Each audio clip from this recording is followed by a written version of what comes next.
Hi, it's a big day for me. It's 40,000 subs, and because of that, I wanted to review a special car for you, and it's not going to be this Audi R8, which is here behind me, because Audi doesn't want to lend me one.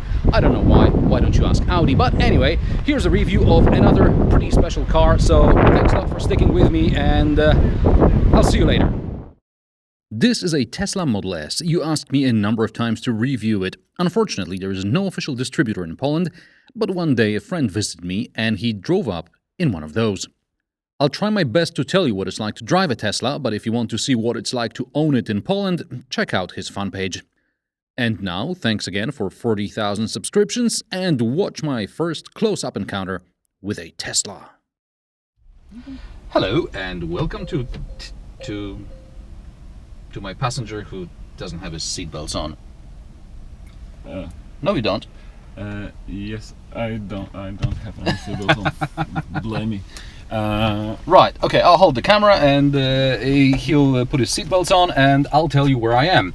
I am in a Tesla Model S P85 Plus, which is a faster version of the 85 kilowatt-hour battery car. Yes. What it means is that you can have a range of up to about 400 kilometers if you're hypermilling, or about 300 if you drive it like that.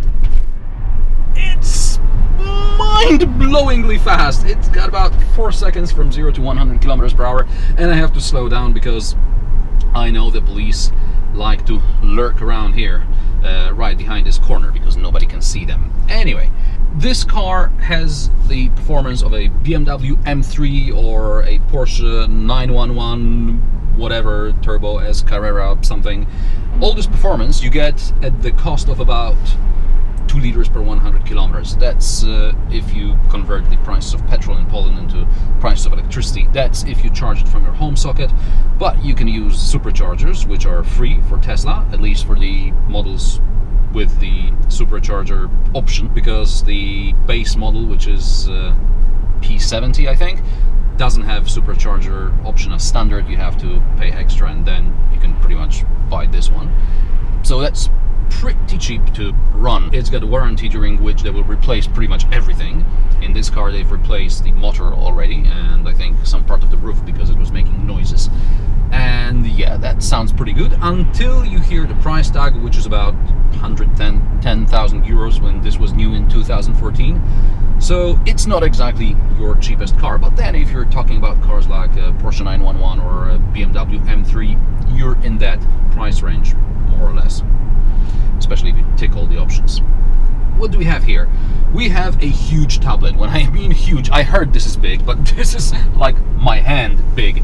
And on this tablet you can do just about everything. You can listen to internet radio, Dubai 92 FM. Yeah, you can have your calendar if your iPhone is connected. You can have sat-nav, obviously, sat-nav with satellite view. This is Google, by the way. You can browse the internet if you want. Why not? I'm not sure whether you can. Yes, you can even browse it while driving. Ha! Brilliant. There is a huge camera. This is high definition reversing camera. Of course, your phone, etc., etc. This is my range, and this is very important in cars like these. If you drive an electric car, you have to monitor the range. If you go anywhere further than your usual daily commute, I can see my average consumption over the last 10 kilometers, over the last 25 kilometers, and depending on that, the projected range also changes. Right now we're at about 266 kilometers range, but it's growing because now I'm driving rather economically. There are only 2 physical buttons. One is to open the glove compartment and the other one is for the hazard lights. You even lock and unlock the car with a button somewhere here on this huge screen. There's another big screen in front of me with central speedo. On the right, some driving statistics, and I can also switch into a menu for climate controls and things like that, which, by the way, I can also do from here. Look at that. I can operate the sunroof from here, and I can adjust how much it should open or close. I can adjust suspension, I can adjust driving comfort, dynamics, things, regenerative braking, everything. And back to this display here. The left is either empty or reserved for radio, sat-nav, that kind of thing. How's the Tesla Model S to drive? It's pretty much like any other car. You don't feel the extra weight, and this car weighs 2,700 kilograms. The batteries weigh about 500 kilograms. So it is a pretty heavy car, but you don't feel it. As long as you drive on a straight road, you can drive it fast and you don't feel it. You start feeling it when the roads get a bit bumpy, because either you have the sort of sporty suspension or you have the car just flopping about. So you need the stiffer suspension to keep the car stable.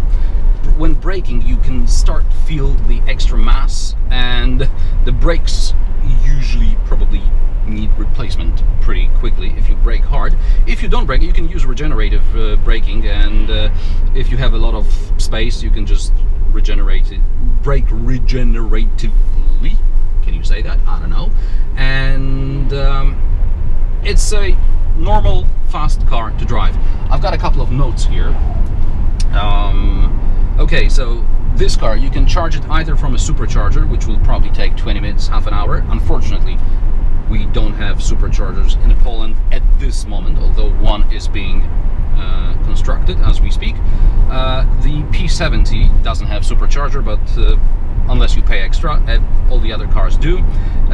There are small updates to the system every month or 2 months, but you don't see them, and every, let's say, half a year there's a bigger update which you might see. So this interface is relatively new. So that's what Tesla is like to own. This switchgear here is from Mercedes, as you may recognize. It's the annoying setup where the cruise control is where your indicator stock should be, and your indicator stock is down here somewhere with the wipers and stuff, so that's pretty annoying. As far as quality goes, yeah, you can feel it's Mercedes-like quality, and it's very nice, it's very elegant, and this is one of the reasons why I don't buy Tesla. The concept of Tesla. I mean, this is a great car which can do great things, but it's kind of like an iPhone. If Apple made a car, this would be the car. And I'm working on a Mac computer, and I like Macs, but I never really bought into the iPhone craze or something. I appreciate the technical achievement, but I don't really like it as a device, and I think this is a device. It's not a car, it's a device. Of course, it's a very fast device, and it breaks traction at just about any speed, and it brings a smile to your face, but it's like a kind of remote control, radio control toy. That's how I feel. That's how I feel about this car. It's very practical. There is decent legroom in the back, although headroom is crap.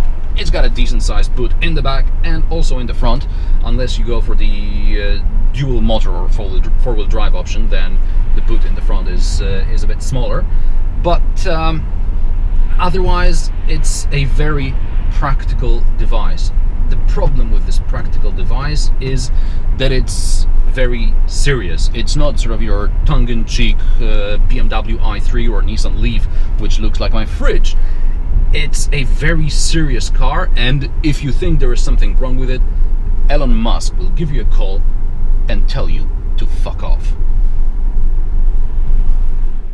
If you made it this far, I assume you were interested in what I have to say about this car. These days I get about 500,000 views on my YouTube channel, but my monthly ad revenues are less than a new GoPro. If 1% of my 500,000 viewers contributed €1 or $1 a month, I could drop everything else I'm doing and focus on making better and more interesting reviews for you.